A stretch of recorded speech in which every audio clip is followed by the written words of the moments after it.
Muy buenas tardes y hoy llegamos al último episodio, o último capítulo, haciendo referencia al libro que estamos presentando en la farmacia del gueto de Cracovia. Y hoy tenemos con nosotros a Fernando Garrido, ya un conocido de la casa, está con nosotros. Y abrimos micros con un nuevo invitado, que en este caso es José Antón. Muy buenas tardes. Buenas tardes, José, encantado. Bueno, yo analizando todo lo que hemos estado escuchando, lo que hemos estado viendo durante esta sesión, esta presentación de este libro, hay una pregunta que no me quito de la cabeza. Y es, ¿cómo es posible que se haya podido llegar a este horror, a el tema de los guetos, todas las aberraciones que se hicieron? ¿Cómo hemos llegado a esto? ¿Cómo se pudo llegar? Bueno, esta pregunta muy bien formulada, pero compleja de responder. Intentaré sintetizar porque no quiero venir aquí a dar una clase de historia. Ya mis compañeros han hecho bastante clase y voy a intentar ser un poco más dinámico. Pero claro, o sea, ¿por qué Auschwitz acaba sucediendo, ¿no? Claro, aquí tienes que entender un poco la historia de Alemania, casi desde su unificación, desde la creación de Alemania. O sea, en el siglo XIX, pues de forma muy sintética, Alemania no existía. O sea, había una comunidad de alemanes, un concepto cultural que era Alemania, que eran los pueblos de habla alemana, pero como Estado no existía. Entonces Alemania se unifica a partir de la iniciativa de Prusia, de Otto von Bismarck, que puede que a algunos oyentes les suene, el canciller de hierro, que después de una serie de guerras y de articulaciones políticas consigue la unificación de Alemania con la coronación del Kaiser Guillermo I. ¿Qué pasa? Que Prusia era un Estado militarista. O sea, no era una democracia. O sea, proyectos de unificación de Alemania habían diversos. Había, pues como el pasado día mencionaron mis compañeros, un nacionalismo de carácter liberal, o sea, democrático, pero también había un nacionalismo de carácter romántico, poco liberal, o sea, poco democrático. Entonces, el nacionalismo que unifica Alemania es este segundo nacionalismo. O sea, nacionalismo poco tolerante, un nacionalismo cultural, donde ¿quién es alemán? Quien habla alemán y es protestante. O no sé si Fernando me corregiría, incluso lo dejaría en cristiano, pero yo diría que protestante más que católico. Entonces, ya sabéis que en Alemania, ya sabéis, hay hasta las dos confesiones, digamos, el carácter protestante de Alemania, que a partir de lo que otro día comentó Enrique muy bien, de Lutero. Entonces, a partir de aquí, por resumirlo mucho, y posiblemente cuando uno simplifica que hay algún error, yo pido disculpas si alguien es muy versado en historia alemana y dice, pues aquí te estás equivocando. Bueno, me perdonáis. Pero este carácter militarista de Prusia confiere al nuevo Estado alemán de una presencia muy importante del ejército y del nacionalismo. Más que el ejército, el nacionalismo alemán como aglutinante, como ideología final para la consecución del Estado. Y es un nacionalismo, como he dicho, insisto, poco democrático, que define la esencia. ¿Vale? El nacionalismo per se no es una doctrina política negativa, ¿vale? Pero cuando tú te remites a las esencias de un pueblo, o sea, ya comenzamos, ¿qué es el pueblo? ¿O qué es la nación? Entonces, si tú defines la nación de una manera que estás atribuyendo unas características que alguien no tiene, por ejemplo, la religión, estás dejando, como el otro día decían muy bien mis compañeros, a una parte muy importante de la población fuera. Entonces, el nacionalismo alemán era de carácter intransigente. Si esto le unes, como también comentó Enrique el otro día, la pseudociencia que en el siglo XIX empieza a extenderse, que habla del racismo, pues acaba generando una ideología que no es el nazismo como tal, pero de la cual el nazismo se nutrirá. Porque el nazismo, yo creo que Enrique el otro día dijo la definición perfecta, o sea, es lo que los europeos hemos hecho en África o en Asia, pero aquí en Europa. Entonces, por eso nos impacta el doble, porque siempre cuando, por ejemplo, en clase explicamos la conquista de América, que no me acuerdo del término conquista, pero bueno, explicas la conquista de América y hablas de cómo los castellanos llegan o la monarquía hispánica llega y establece las colonias, Portugal. Por mucho que es una experiencia violenta, no había un odio sistemático hacia la parte que había sido conquistada. En el fondo, gran parte de la población nativa que muere en América es fruto de las enfermedades que llevamos los europeos allí. Y eso da pie a que se vea de otra manera, porque además lo ven como muy lejano, ¿no? O sea, tú lo ves como una experiencia muy lejana. Sin embargo, cuando hablas aquí en Europa, que todos somos blanquitos, o éramos blanquitos, esto va cambiando, menos mal, pero en un perfecto, tu idea de europea es pues blanquitos, gente educada, ¿no? Porque en África, en Asia, allí que van a saber la gente, ¿no? Y tú ves que los propios europeos cometen la violencia contra otros europeos hasta el punto de exterminar a millones de europeos o de comenzar una guerra mundial que acaba con la muerte, pues no recuerdo exactamente las cifras, pero más de 200 millones de personas murieron en la Segunda Guerra Mundial, es diferente y te impacta mucho más. Luego, por ejemplo, cuando llega Hitler al poder, como también dijeron muy bien mis compañeros, el programa, la solución final no estaba en el programa electoral. O sea, tú no cogías la papeleta del nazismo y mataré 6 millones de judíos. Esto no venía a ningún sitio, ¿vale? Aquí es fruto, pues, de la secuencia, la experiencia de la Primera Guerra Mundial, que Alemania, bueno, pues queda en una situación complicada, ¿vale? Porque pierde territorio, los tratados son muy negativos para ellos, sobre todo a nivel económico, tienen que hacer frente al pago de las reparaciones de guerra. Y entonces en Alemania comienza, a partir de este nacionalismo que se había ido conformando en el siglo XIX, hay un partido nuevo, que es el Partido Nacionalista Alemán, Nacional Socialista Alemán, que lo convierte en bandera. Y el Partido Nacional Socialista Alemán, ¿por qué es seguido por la gente? O sea, ¿por qué llega al poder? Pues porque se da la gran circunstancia. Para mí una es la Primera Guerra Mundial y sus resultados y la secuencia en Alemania, y otra es la crisis económica brutal que hay en la década de los 20 del siglo pasado en Europa y en Alemania. ¿Qué pasa? Que el gran capital, ante el temor de una revolución social como había habido en la Unión Soviética, da su apoyo a aquellos que, pese a que en el nombre, por eso también en estas sesiones hemos insistido mucho en el uso correcto del lenguaje. O sea, el partido nazi es el Partido Nacional Socialista Alemán. ¿Tenía algo de socialista? No. O sea, si tú entiendes el socialismo como la socialización de los medios de producción, el Partido Nacional Socialista Alemán en ningún momento vulnera la propiedad privada de los grandes empresarios alemanes, que son los que le dan su apoyo y quienes acaban conformando una mayoría que al principio, y es cierto, y es una de las cosas en las cuales hay que insistir, la gente se encontraba cómoda. O sea, la gente, la gran mayoría del pueblo que ha votado al partido nazi, ve como sus condiciones materiales mejoran. Entonces, tú has votado a alguien o no lo has votado, ¿vale? No lo has votado al partido nazi. Como comentáis otro día con el franquismo. Un alumno puede decir que con Franco ha vivido mejor. Bueno, vamos a ver qué argumenta. Entonces, tú en la década de los 30 te encuentras que el partido nazi está en el poder, que Hitler, después de una serie de circunstancias, accede al gobierno, ¿vale? Una serie de afarosas y buscadas, como la quema del Reichstag y tal, que tampoco entraremos ahora, y anula la democracia. Pero tú ves que, bueno, pues tú estás bien.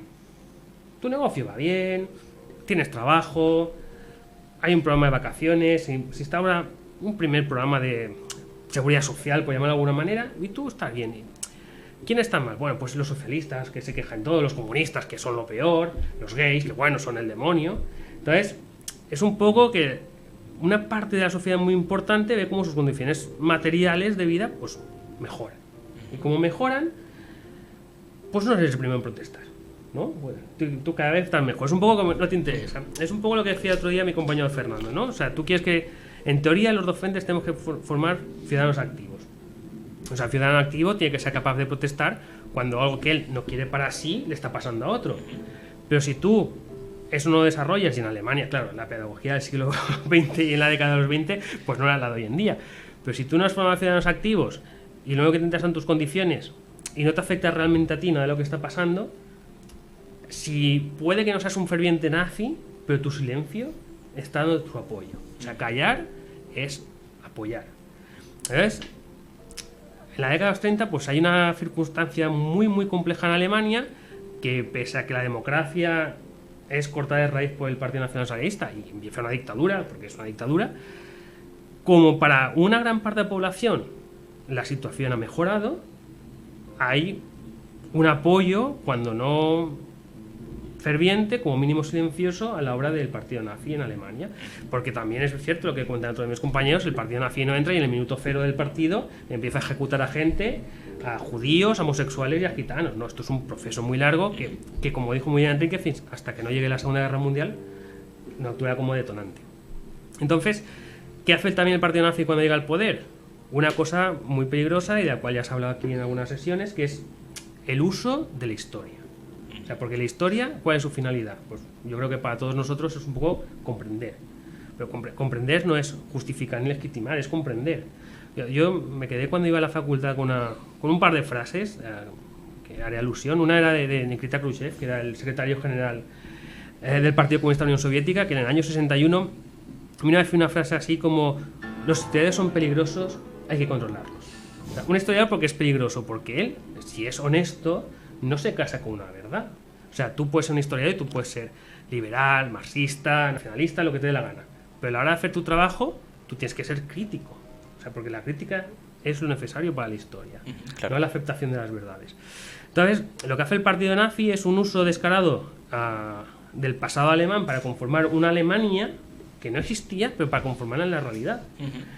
Y formar esos ciudadanos que ellos quieren, ciudadanos obedientes, disciplinados y dispuestos a morir por el Reich.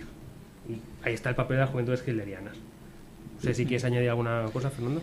Sí, hay otra cuestión que es muy importante, que se ve muy bien y se refleja muy bien en el libro, que es una constante, y es que una de las claves que define y explica el por qué llegamos a esta situación y que define y explica uno de los elementos esenciales de los regímenes fascistas, como el nacionalsocialismo, es la corrupción. Es fascinante porque la propaganda de los regímenes de extrema derecha siempre indica la idea de que son el azote de la corrupción. La corrupción viene de los regímenes liberales, viene de las estructuras políticas de carácter liberal o democrático, en las cuales, como hay diversos partidos políticos, eso obliga a formar coaliciones, eso obliga a tratar de embaucar al elector para conseguir el voto, y eso tiende a la corrupción y crea una serie de chiringuitos, diríamos aquí en España, de carácter político. El sistema fascista es brutalmente más corrupto, lo cual permite alcanzar esta situación. ¿Por qué?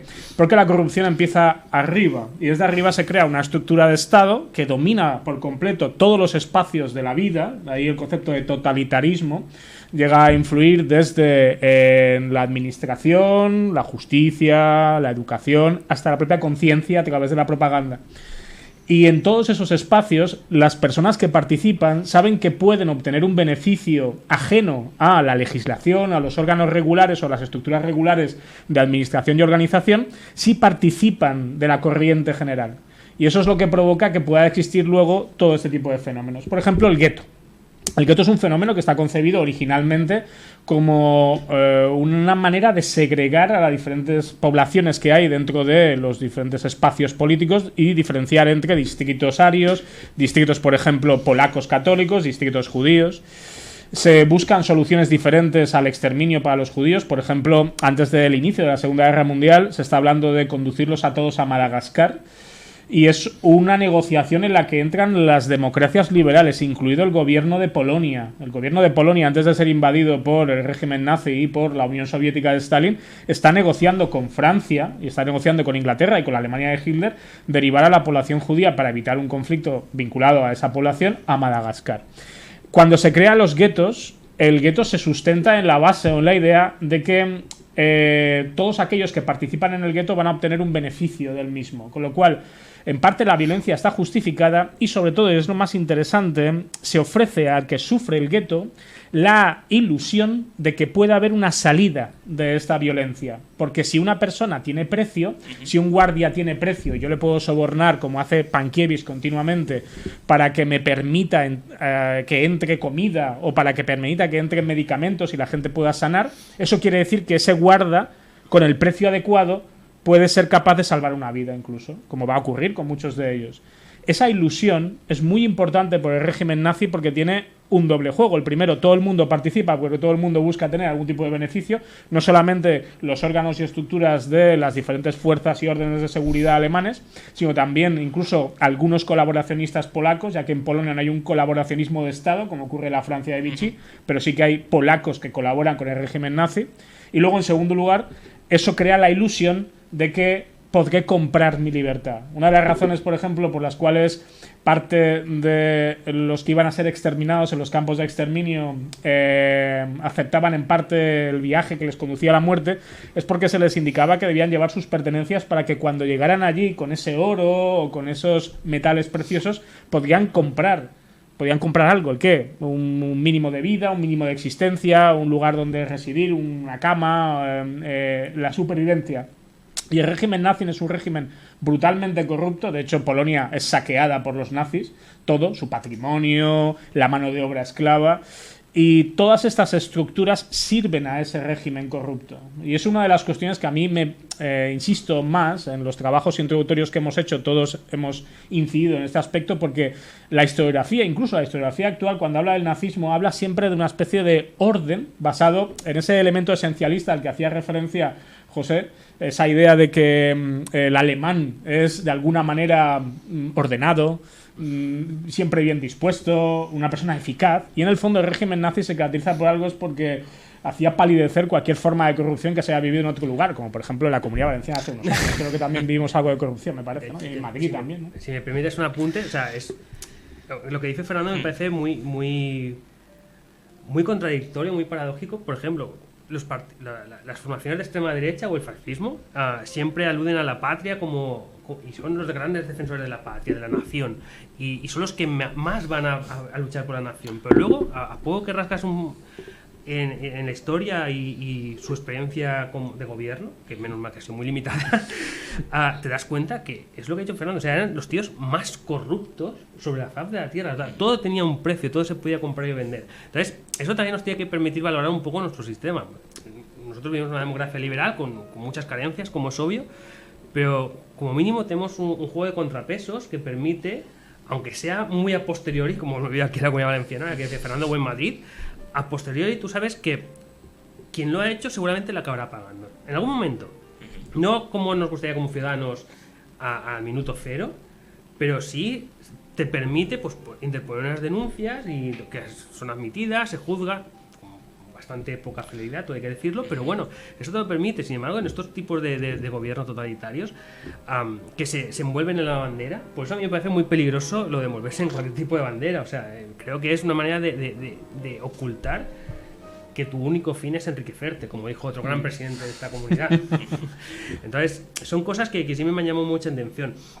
Y entonces, incidiendo un poquito más, que he resumido demasiado muy rápidamente el ascenso del nazismo ante el Reich, quiero incidir sobre todo en la crisis económica de Alemania. Y no sé si los oyentes ahora tienen presente, pero una imagen muy gráfica que siempre utilizamos en nuestras clases es aquellos dos niños alemanes tirando billetes de marcos a la chimenea. ¿Por qué? Porque era más barato el billete de marco que ir a comprar la leña, porque el valor se depreciaba a cada momento.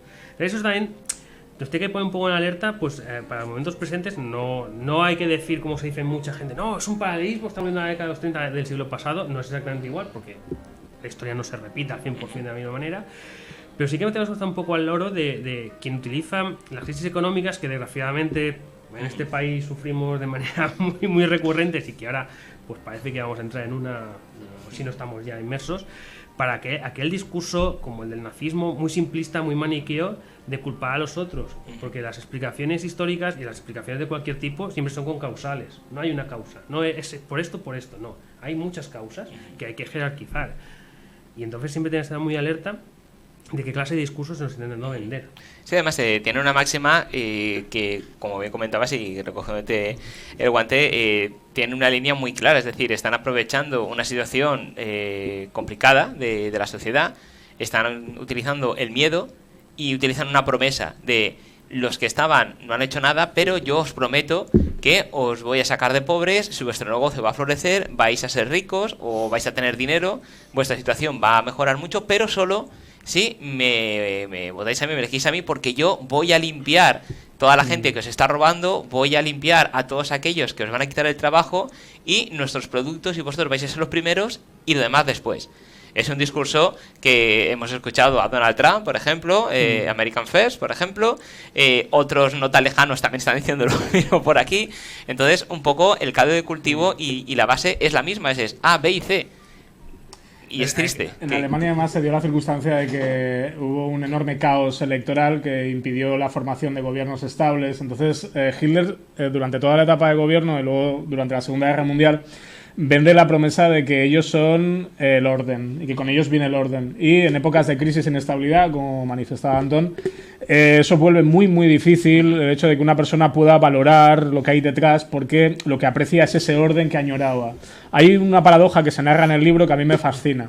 Hay una paradoja entre el orden que era impostado en realidad, que era ficticio, que manifiesta y que se aprecia por parte del régimen nazi, y luego la corrupción de la que hablaba antes.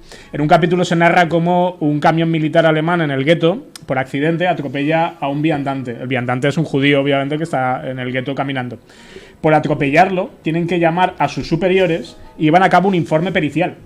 y llevan a cabo un informe pericial en el que se mide cuál ha sido el impacto entre el camión y el viandante, dónde ha acabado el viandante, se desplaza el viandante, que luego unos días después va a ser deportado y va a morir en un campo de exterminio, pero en ese momento se le trata, se le cura, porque es un atropello y el atropello está legislado y como está legislado hay que darle una solución formal. Esa estructura o esa fórmula es lo que había convertido al nazismo en un sistema que cuaja.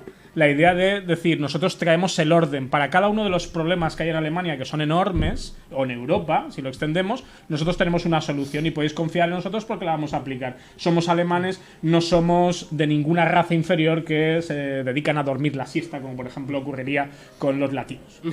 Y luego, unas páginas después, ocurre algo que es muy llamativo. ¿Cuál es? El hecho de que cuando están saqueando el gueto, cierran el gueto y evitan que cualquier alemán entre en el gueto porque todo el mundo de pronto descubre que pueden entrar en el gueto ya que se han llevado al campo de Puasov a todos sus residentes y pueden robar a manos llenas porque es de la gana.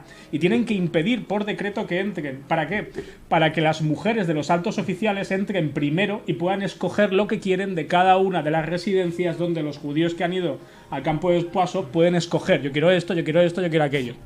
Es decir, aquellos que tienen ese orden tan estricto con todas esas normas se las saltan porque en el fondo no hay tal norma.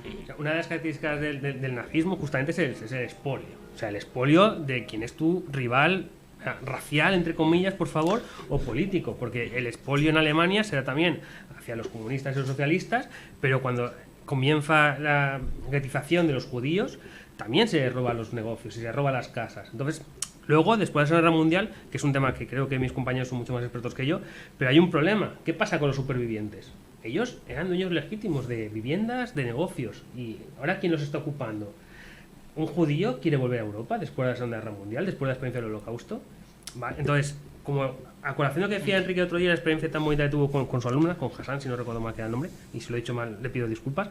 Para que estudie historia, es un tema que me apasiona. O sea, ¿qué pasa en Israel y Palestina? ¿Los judíos de hoy están actuando como los nazis con ellos? No, o sea, no. Son circunstancias muy diferentes. Pero con un poco de empatía histórica y observando lo que he sufrido con ellos y entendiendo por qué hoy en día Israel es un Estado, se podría entender muchas más cosas. Siendo un poco que esto es una visión utópica, lo que dicen a mis compañeros de utopía. Mi utopía es que seamos todos de la ideología que nos dé la gana, pero todos más humanos, más humanistas, que comprendamos al otro. Entonces, si tú no comprendes al otro y quieres imponerte al otro, no hay nada que hacer. Los nazis, ¿qué hicieron? Imponerse al otro. Robaron, saquearon, expoliaron y acabaron masacrando a la gente. 6 millones de personas, que dice fácil.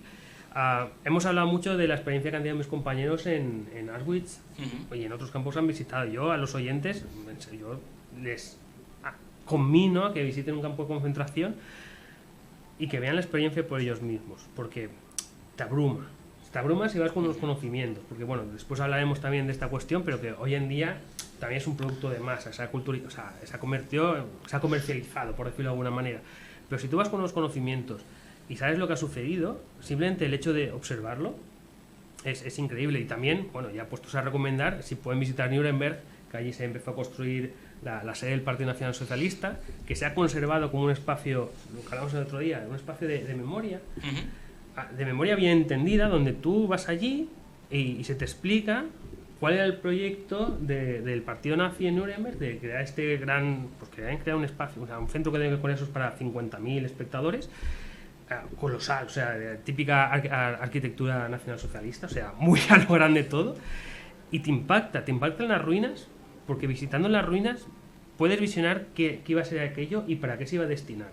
Entonces, son cuestiones muy, no sé, que a mí me interesan mucho, el por qué hoy vivimos de esta manera y no de otras. Por ejemplo, cuando colaboré con el capítulo que ha hecho Fernando introductorio sobre la unificación de Alemania, que es un proceso muy complicado y que en castellano tampoco hay demasiada información. O sea, te das cuenta que al final Alemania acabó siendo unificada de una manera, pero que había muchísimos más proyectos que no llegan a cuajar. Igual que, como se habló el otro día, ¿no? en la guerra civil. Pues la guerra civil todos sabemos que se dio, pero también se podía haber no dado. Entonces, al final, esa conjunción de factores sociales, de fuerzas sociales que luchan y que provoca un resultado, para mí es tan fascinante conocer el resultado y poder explicar el resultado como podéis imaginar otros resultados. El hecho de que la historia es así porque es así, no. O sea, es así porque hay una explicación. Y Y hay que entender la explicación y hay que poder contrafactual, ¿no? O sea, entender los contrafactuales para poder aventurarte a ver, imaginar, esto sí que es imaginación, cómo podría haber sido de otra manera. Entonces son cuestiones muy, no sé, para mí muy interesantes y que, bueno, combino a los espectadores que también que reflexionar un poco, como has insistido estos días en reflexionar y pensar, pues yo creo que siempre está bien. Sí, sí, la verdad es que sí. Yo tuve la oportunidad de ir a Berlín y en Berlín pues tuve dos opciones de encontrar a unas guías muy buenas, muy interesantes, que nos enseñaron las vías muertas del metro de Berlín. Y un poco nos contó la historia. Y es que la historia era que después de la Primera Guerra Mundial, pues Alemania quedó pues saqueada, quedó económicamente nula y tenían que convencer a la gente que les volviera a apoyar para una segunda guerra. Entonces, Adolf Hitler dijo, bueno, pues vamos a hacer, bueno, él y supongo que la gente que le ayudaba a tener ideas y pensar, digo, bueno, tú acuérdate que tenías unas obras de metro, unas vías muertas que estaban por ahí, que están paradas porque tu idea de hacer aquí una megaciudad pues no es viable, no es factible, se ha parado las obras, pero ¿qué tal si les dices a la gente que estas vías del metro realmente no son vías del muerto, sino que tú has pensado en la gente, en posibles ataques y les has fabricado búnkers para que ellos se protejan? Entonces, véndele las ideas y así la gente sabrá que tú has pensado en el pueblo y que vea que quieres al pueblo. Y así lo hizo. Así lo hizo, que la gente lo usó y claro, la guía cuando nos estaba yendo por ahí, además realmente se veían las señales que estaban en flechas fluorescentes, en habitaciones y eran habitáculos muy pequeñitos que tirabas una piedra y se caía, con lo cual una bomba dudo que aguantara mucho, pero la gente estaba convencida de que eran búnkers. Entonces muchos alemanes en la guerra se metían ahí para protegerse y llegó un momento que había una máquina para poder entrar aire, oxígeno, para que pudieran respirar. El espacio era tan pequeñito que era a lo mejor para 4 personas y metían a 20 o 30, que la persona tenía que decidir cómo quería morir. Si quería morir asfixiada dentro del búnker porque se quedaba sin aire o arriesgarse a salir fuera y que le cayera una bomba o no. Eso dependía. Entonces un poco me hizo gracia, entre comillas, la situación de cómo era tan fácil engañar a la gente, como con un discurso bien elaborado. Y volvemos a lo mismo, con la gente sin capacidad de pensar, que se cree lo que le están diciendo porque los oídos le regalan y le gusta lo que está escuchando, cómo pueden caer a manos llenas y cómo a raíz de ahí pues luego se genera todo lo que ya estamos viendo y lo que podemos ver en este libro. Esto es un poco lo que ya se comentó en series pasadas.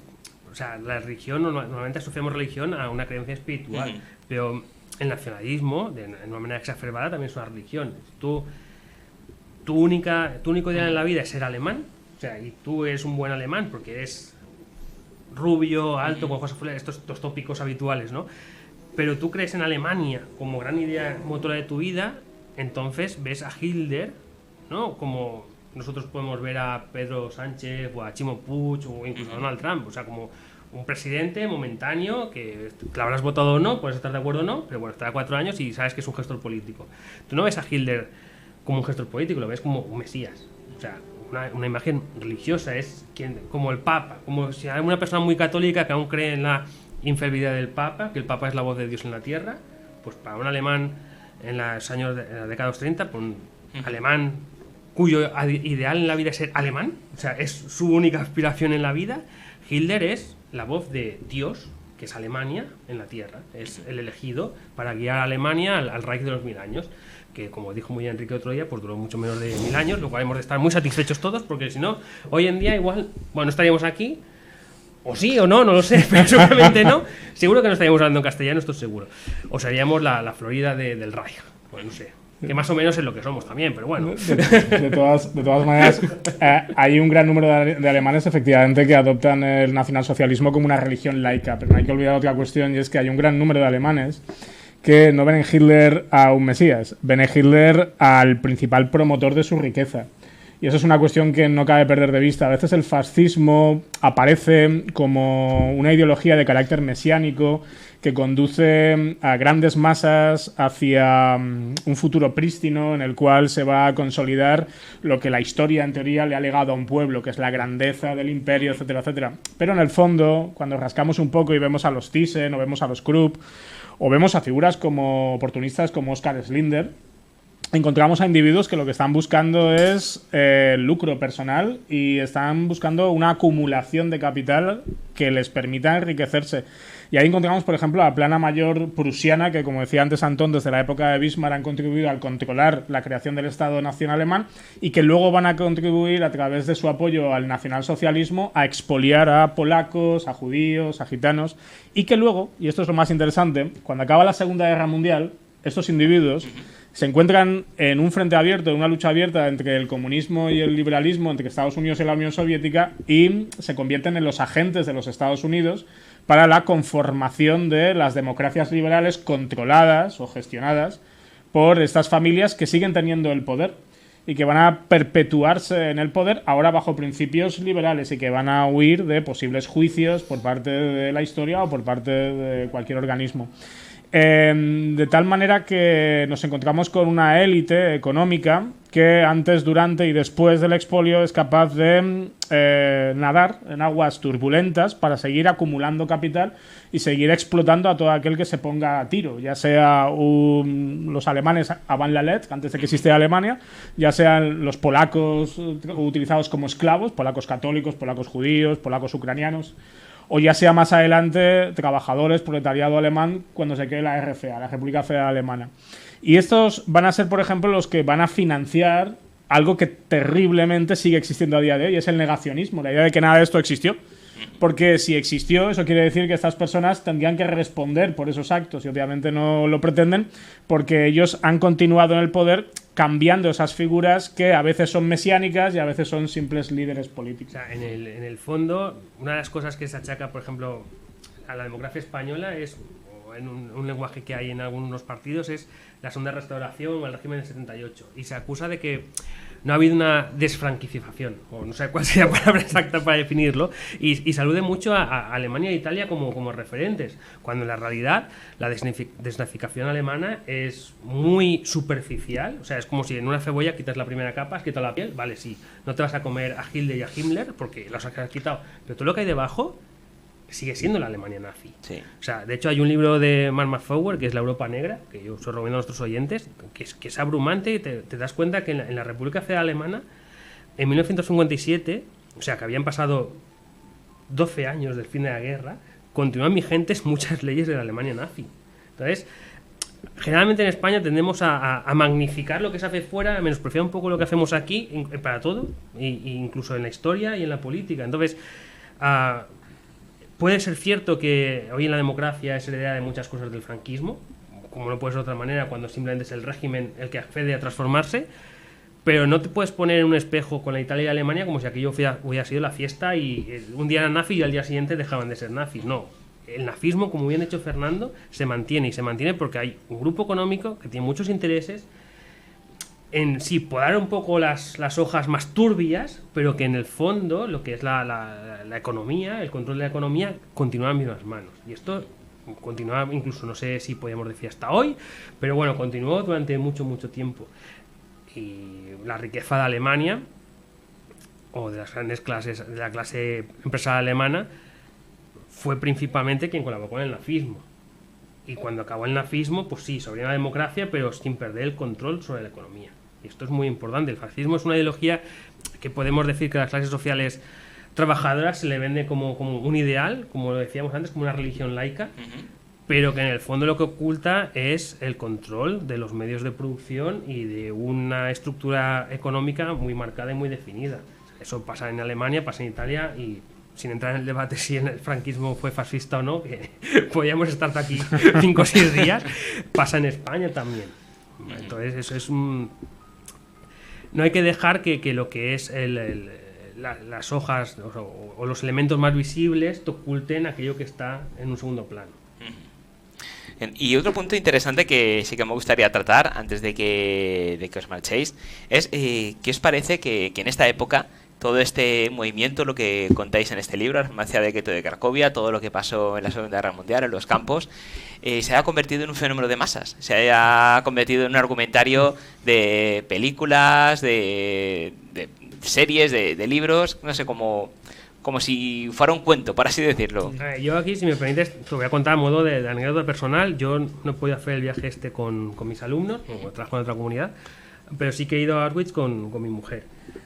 Entonces, para mí la experiencia es, si tú tienes una reflexión previa, lo que hemos estado comentando, te impacta. Mi mujer no se afectó. O sea, fuimos a Auschwitz y no tuvo una afectación personal, no tuvo una transformación. ¿Por qué? Porque hay tanta gente, está tan masificado y un poco descontextualizado en algunos momentos, que tú te puedes quedar simplemente con los elementos más anecdóticos. O sea, sí, entras a la sala donde están el pelo de los niños y los juguetes y, bueno, a mínimo que seas mínimamente humano, claro, te golpea. Pero no hay una visión global o una reflexión global que te permita por ti mismo construir un pensamiento por el cual empatizas con el sufrimiento que hubo allí. Porque hay tanta gente que es imposible abstraerte de la gente que te rodea. Entonces, es un poco como lo que decíamos antes, ¿no? Como cuando visitas el Louvre y quieres ver la Mona Lisa. Que mira que hay cuadros iguales, importantes o más que la Mona Lisa del Louvre, pero te estás 3 millones de horas para hacer la cola para ver la Mona Lisa y al final la ves y dices, coño, pues no para tanto. Pues aquí es un poco que a mí me fastidia mucho como profesor de historia y como humanista esta sensación, pero es que hay tanta gente y hay gente haciendo cosas tan censurables, porque incluso, si no recuerdo mal, el propio museo de Auschwitz emitió un comunicado pidiendo por favor que la gente cuando se hiciera, bueno, primero que te hiciera selfies y que si tomabas fotos fueran de manera respetuosa, porque bueno, hay algunas fotos que yo he visto pues de los típicos influencers, ¿no? De que está muy de moda de Instagram y tal, pues de la juventud, que no es una manera de, por favor, de criminalizar a la juventud, sino simplemente de hacerles reflexionar. Pero porque simplemente la afluencia masiva que hay de personas puede que te impida comportarte tú como individuo reflexivo. Y es un poco también, si me permites, sí. muy con los dedos cogidos, pero la conversión de personas que en el nazismo se da en masa, cuando tú visitas Auschwitz, no eres una persona crítica y razonable, eres masa. Entonces, o lo haces como hacen mis compañeros, muy bien preparado el viaje, con unos guías y que ellos preparan, o si simplemente estás allí como un consumo cultural turístico, difícilmente puedes hacer esta reflexión. Sí, a mí me gustaría reflexionar sobre la evolución del libro desde que aparece, porque entronca con lo que acabas de preguntarnos. El libro aparece en 1947, tiene una excelente acogida. Tiene una excelente acogida porque Polonia se está formando como Estado, bajo la dominación o bajo el control desde la distancia de Joseph Stalin. Es una república comunista, la República Popular de Polonia, y quieren héroes que mostrar ante el mundo que han luchado contra el nazismo y que han triunfado, porque el stalinismo quiere cubrir sus vergüenzas, que son los guetos, que es la represión, y quiere llevar a cabo un lavado de imagen. Entonces, las memorias son muy bien acogidas, hay un gran número de supervivientes gracias a Pankiewicz, porque Pankiewicz habla miles de vidas que se ven reflejados en ellas. Muchos de ellos han acabado en Estados Unidos, han acabado en Alemania, han acabado en Israel y reciben las memorias. Pero de pronto Pankiewicz ve como su obra se vuelve incómoda, como le ocurre a gran parte de los supervivientes. ¿Por qué? En el contexto de la Guerra Fría, el comunismo, por ejemplo, se posiciona en el contexto del conflicto entre Israel y los Estados árabes, del lado de los Estados árabes, y ve a Israel y, por lo tanto, el discurso de la construcción del Estado de Israel fundado en el Holocausto, en la Shoah, como un argumentario en contra de sus intereses geoestratégicos, con lo cual dice, no quiero seguir promocionando este tipo de información. Y luego Estados Unidos, por otra parte, a pesar de que tiene un lobby de la comunidad judía en Estados Unidos potente, que ha influido en la formación del Estado de Israel, tampoco ve con muy buenos ojos que se promocione especialmente esos testimonios, porque está utilizando a las bases del fascismo italiano y del nazismo alemán para reconstruir Europa occidental. Con lo cual, estos testigos se ven, por un lado, apartados al ostracismo por parte de las instituciones, y luego la población no quiere tampoco escuchar ni regodearse en el dolor, quiere cerrar esas cicatrices. Y es en la década de los 80 cuando el libro vuelve otra vez a ser rescatado, después de que Pankiewicz haya perdido su farmacia, después de Pankiewicz haya sido olvidado, porque en los 80 se vuelve otra vez a recuperar esa memoria, se vuelve otra vez a reconstruir un Estado polaco que quiera avanzar hacia la democracia, pero sobre todo porque a partir de los 80 este tema se ha convertido, como muy bien has dicho, en un tema de masas, que el cine, la televisión, en menor medida, y la literatura está recogiendo. Y se puede convertir, por lo tanto, en material comercial para poder vender, para poder comunicar. Y eso ocurre, de hecho, a finales de los 80 y principios de los 90, con la publicación del Arca de Schindler, que luego se convierte en la base para el guión de La lista de Schindler. Durante el rodaje de la lista de Schindler se rueda en el gueto de Cracovia empleando a Pankiewicz y a otras fuentes como base para reconstruir lo ocurrido en el gueto, y luego la segunda parte se narra se desplaza al campo de concentración de Płaszów. Es el campo de concentración donde acabarán los últimos deportados en 1943 del gueto. Es un campo de concentración liderado o regido por el terrible Amon Göth, que pasa a la historia de la cinematografía gracias a la genial interpretación de Ralph Fiennes. Y es un campo de concentración para el cual Steven Spielberg reconstruye un decorado, porque el campo de concentración, cuando vas a Płaszów, es un jardín a día de hoy, en el cual hay una serie de puntos o emblemas en el cual puedes ver dónde estuvieron los barracones, dónde estuvo alguna de las casas. A día de hoy es habitual que muchos de los turistas que van a Cracovia, cuando van al campo de Płaszów, se sientan decepcionados. Y algunos de ellos quieren ver los escenarios donde se rodó la película, porque eso les parece mucho más real. Y en el fondo lo que quieren es acercarse al producto cultural.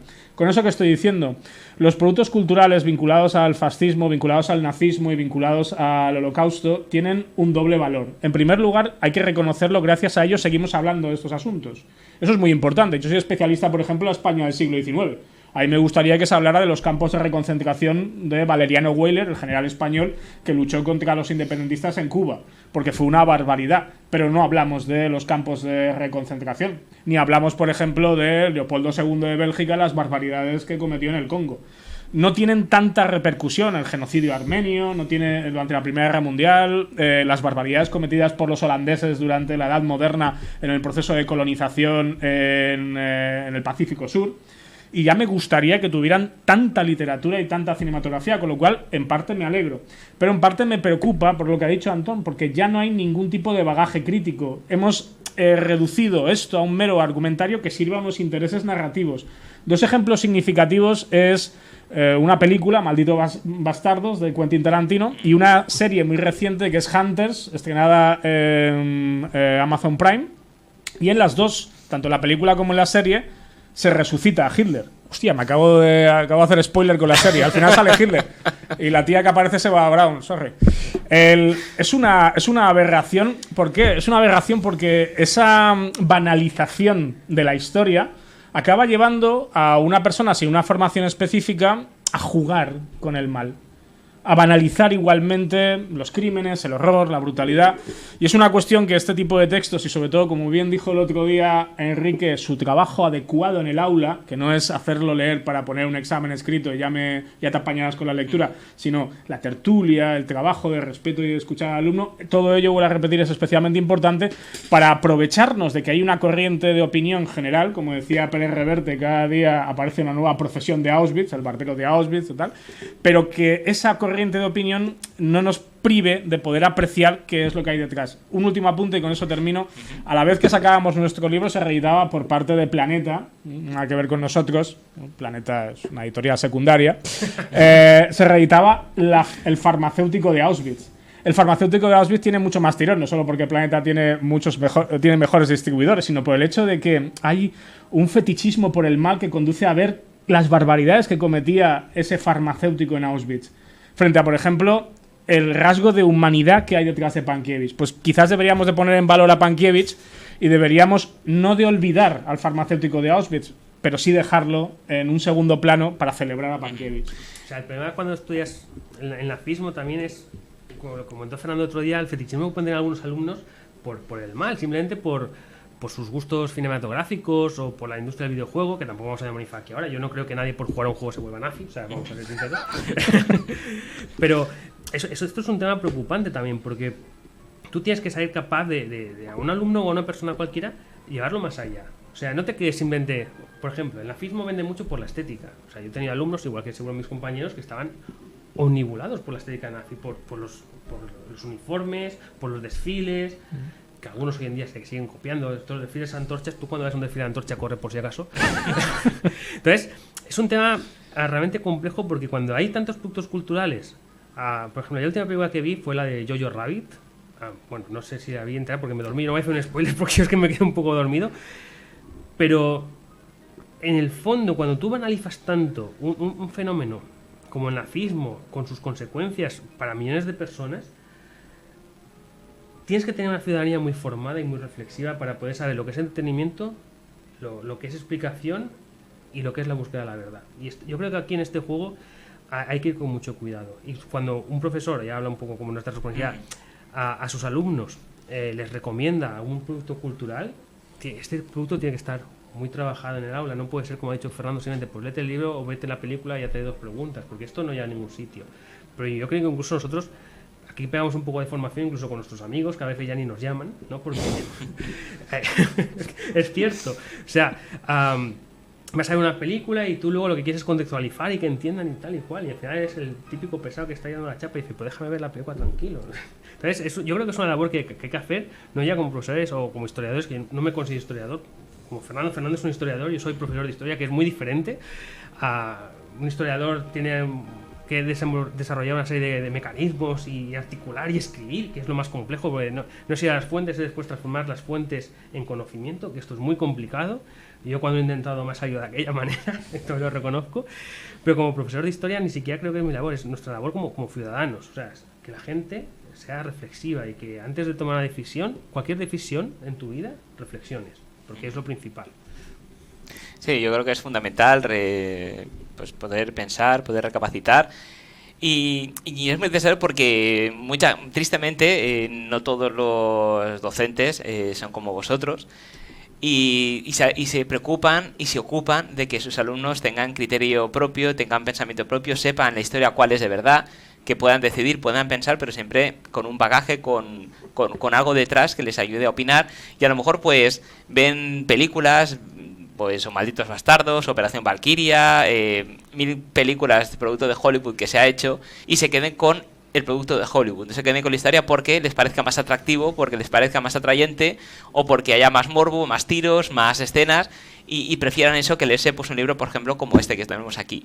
Entonces se van a quedar tristemente con esa realidad y no con la realidad, que es la de verdad. Y es peligroso porque si se quedan con una realidad que el cine te quiere presentar, va a presentarte solo lo que interesa, lo que vende, lo que da audiencia y lo que hace que la gente vaya a las taquillas. Y tristemente, si se quedan con eso, pues a lo mejor luego el día de mañana que tengan que hacer algo importante por ellos mismos o por el país o por la sociedad, pues no puedan o no sepan, porque se han quedado a mitad de camino o solamente con una parte de la historia. Entonces es muy importante lo que estáis haciendo vosotros. Incluso en este sentido, si me permites muy sí, brevemente, sí. Por ejemplo, el cine también es un reflejo de los valores económicos o del control de la economía que hay en las sociedades, ¿no? Entonces, el cine norteamericano de Hollywood pues presenta una visión de la historia que favorece obviamente a Estados Unidos y a sus clases dirigentes. Si tú ya haces una encuesta a nuestros alumnos antes de empezar cuarto de la ESO, todos te dirían que la Segunda Guerra Mundial la gana Estados Unidos única y exclusivamente, cuando la realidad histórica es que quien aporta más hombres a la victoria y quien muchos más recursos es la Unión Soviética y quien sufre mucho más. Pero ¿qué pasa? Esta visión, bueno, pues el otro día vi unas encuestas me llamaron mucha atención. En los años 50 hicieron han hecho la misma pregunta en los años 50, 60, 70, 80, 90, hasta el 2020, a la ciudadanía europea sobre quién pensaba que había una Segunda Guerra Mundial. Y es muy característico como en los años 50 y 60 todo el mundo tenía claro que la Unión Soviética había sido quien había hecho gran aporte, que no es legitimar el estalinismo, que es lo que hemos hablado muchas veces, que la Unión Soviética, los soldados de la Unión Soviética hayan muerto para vencer al nazismo, y tú digas esto en una clase o en un espacio público como este, no significa que tú seas un estalinista redomado, es la verdad. O sea, te puede gustar más o te puede gustar menos, pero es así. Si tú te quedas únicamente con los productos culturales a dar explicaciones o no tienes una explicación, como puede ser el caso de muchos alumnos, por circunstancias miles, y te quedas solo con lo que ves en las películas y los videojuegos, pues tú creerás que la Segunda Guerra Mundial la gana Estados Unidos única y exclusivamente, y que si no es por ellos, pues aquí ya todos seríamos, pues eso, nazis o trabajadores de los nazis o no sé, pero bueno, y eso por eso no es así, es muy peligroso, o sea, derivar los productos culturales sin trabajarlos previamente. Sobre todo, yo creo que cuando eres adulto también tienes una serie de herramientas, pero en las áreas de formación que nosotros nos encontramos, pues yo creo que todo lo que se imparte en el aula o todo lo que tú organizas en el aula tiene que estar trabajado de manera sistemática para que tenga, lo que decía Enrique otro día, tenga un aporte significativo. O sea, si yo te digo, mira, voy a explicarte la actuación de la monarquía hispánica en América y te pongo la misión, venga, ya está, ya he hecho el tema. Y te quedas solo con la película y dices, pues mira, José, yo no me enteré de la mierda que más que decir con la misión. No sé si los misioneros eran los buenos, eran los malos, los indios eran los buenos, o los castellanos soldados eran los malos, o quién eran los buenos y los malos. Bueno, primera, no se trata de buenos y malos, como me ha dicho Fernando muchas veces, sino se trata de que si yo te doy un soporte más allá de mis explicaciones o más allá de lo que hablamos en el aula, este soporte tiene que estar igualmente trabajado. Para que tú puedes llegar a tus propias reflexiones. Yo nunca te diré quiénes son los buenos, quiénes son los malos, ni con los nazis lo hago, cuando hago una explicación en clase, sino una explicación de todo el complejo histórico, de todo el proceso histórico, que es muy complejo y con muchos matices y aristas, ¿no? Al final no hay ni blancos ni negros, sino lo que hay es un mundo de grises, y tú es lo que tienes que capaz de explicar es los grises y por qué la gente o las personas pueden dar su apoyo a unas formaciones políticas que plantean unas cosas. No es porque sean malas personas, es porque se les está ofreciendo algo que ahora no tienen, es por los miedos que tú comentabas antes. Al hilo de lo que has comentado y de una conversación que tuvimos después del primero de nuestros programas, en el que comentabas cómo se había cubierto por parte de los medios y cómo habíais cubierto vosotros desde este medio las noticias relacionadas con el COVID, hay dos cuestiones que son muy importantes respecto a la producción cultural vinculada a la Segunda Guerra Mundial y al Holocausto, que son el tiempo y el número de productos culturales que hay en el mercado y que acaban creando una forma de censura que se basa no en coartar el acceso a la información, sino en sumergir la información en un piélago que está tan hinchado, que hay tanta información que te obliga o que te impide en ocasiones llegar a textos interesantes como este. Tú comentabas que, recuerdo que nos comentabas a micro cerrado, que vosotros habíais tenido especial cuidado a la hora de tratar el COVID y hasta que no habíais tenido información contrastada, no os habíais precipitado a la hora de ofrecerla a los oyentes. Esto no ocurre, por ejemplo, con este tipo de productos culturales vinculados a la Segunda Guerra Mundial o vinculados al Holocausto, porque son productos que tienen como objetivo justamente llegar de manera inmediata a tantos espectadores y consumidores como sea posible cuanto antes. ¿El resultado al final cuál es? El resultado al final es que muchos de ellos son clichés de buenos y malos, como decíamos antes. Muchos de esos productos no tienen en ocasiones ni siquiera una base, un trabajo de investigación pretérito. La Fundación Museo Estatal Fundación Auschwitz-Birkenau se ha cansado de decir tal libro es un mal libro porque no ha habido un trabajo de investigación, y esto no ocurrió ni peregrinamente, y la licencia artística conduce a falsear la realidad histórica. Y luego el hecho de que existen tantos que en ocasiones quedan sumergidos buenas obras cinematográficas, literarias o científicas en medio del marasmo. Y ese marasmo normalmente, sobre todo por parte de las editoriales y por parte de las productoras, da mucha más resonancia a aquellos productos que van a tener una mayor incidencia por eficaces y fáciles de digerir. Un ejemplo característico, por ejemplo, es El hijo de Saúl, una excelente película que incluso tuvo un recorrido a través de galardones internacionales muy sólido y se convirtió en un referente. Es una película que difícilmente puede competir a la hora de acceder al alumnado, por ejemplo, con otros productos como los que indicaba antes, Malditos Bastardos. Alguien dirá, ¿no están en el mismo rango? Me temo que en el fondo sí. En el fondo son películas históricas, están narrando una serie de hechos vinculados a la Segunda Guerra Mundial, hay víctimas, hay testigos, hay perpetradores. Y en un caso se trata con mucho cuidado, en El hijo de Saúl, con una enorme precisión quirúrgica, es un trabajo artístico fundado en un conocimiento científico, y en el otro lo que nos encontramos es una aberración comercial por parte de un director en franca decadencia desde que creó buenas obras como Pulp Fiction o Reservoir Dogs. Y ahí se quedó, ¿eh? Ya ahí se quedó. Sí, no, pues bueno, nos estamos ya marchando, nos hemos ido un poquito de tiempo, pero me parecía muy interesante esta reflexión y un poco para que todo el mundo se ubique la importancia de pensar, que no me cansaré nunca de decir, por favor, pensar, y por favor que haya más docentes, más profesores, como los que tenemos aquí con nosotros, porque gracias a ellos la sociedad sin duda será mucho mejor. Porque hay una cosa que me parece muy curiosa, y el fútbol es algo que todo el mundo conoce, puede gustar o no, pero está aquí. Y pasa muchas veces que aficionados radicales, que suelen ser afines a partidos como estamos viendo en este libro, se dedican a lo mejor a insultar o a criticar a jugadores negros del equipo rival. Pero en cambio esos mismos aficionados vitorean, alardean a los jugadores negros de su equipo. A no ser que pierdan. A no ser que pierdan, pero bueno, generalmente. Y cuando les preguntan alguna vez el motivo, dicen, no, es que el del otro equipo es negro, pero ese es el negro de los malos. El mío es el negro de los buenos. Entonces, ¿hasta qué punto llega la necesidad imperiosa de poder pensar y conocer la historia para no repetirla y no caer en los errores?